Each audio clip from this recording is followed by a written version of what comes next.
let's go to hell, or at least send something there in this week's Torah portion, Achari. Aaron, the high priest, is instructed on Yom Kippur to take 2 identical goats. One of them is going to be chosen as an offering, as a sacrifice for God, and the other one is going to be marked as the one covered in the sins and transgressions of all of the Jewish people, and then it's going to be sent off into the wilderness to Azazel.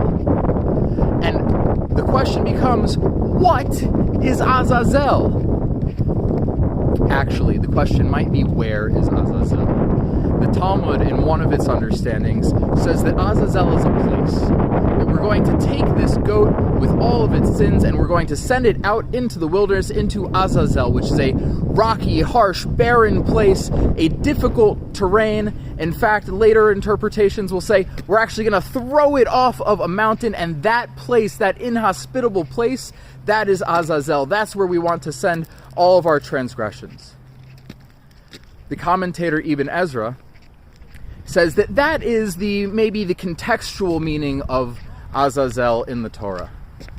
But there's a secret meaning, and many of the Kabbalists and other interpretations, and even the Midrash, will say that Azazel is not a place, but in fact Azazel is a being, perhaps a demon, that troubles the Jewish people in the desert, not physically, but by bringing accusations against the Jewish people to God.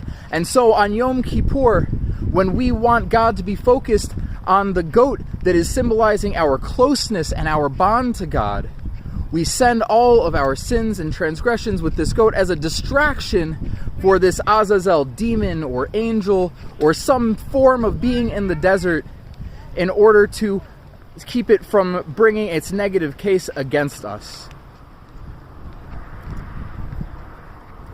I prefer to look at it linguistically. In the BDB dictionary, it doesn't treat Azazel as a proper noun, not a place, not a being, but rather as an abstract noun. Destruction and dismissal, completely eradicated.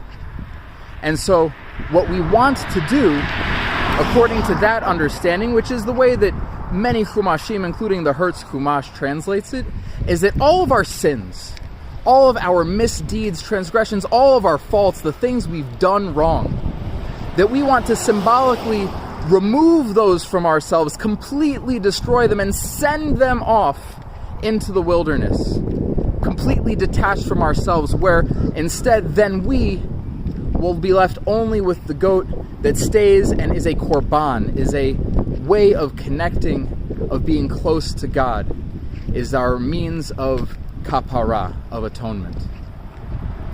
But it's not just on Yom Kippur that we're confronted with these things. Every day we have decisions to make about how we guide our actions. And we're given the choice between these 2 goats.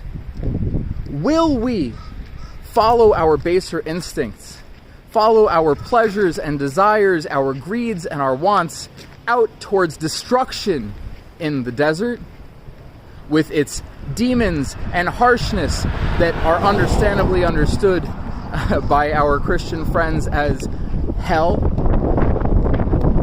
Or will we sacrifice our basic instincts in order to rise to a higher level and act in the service of God? Shabbat Shalom.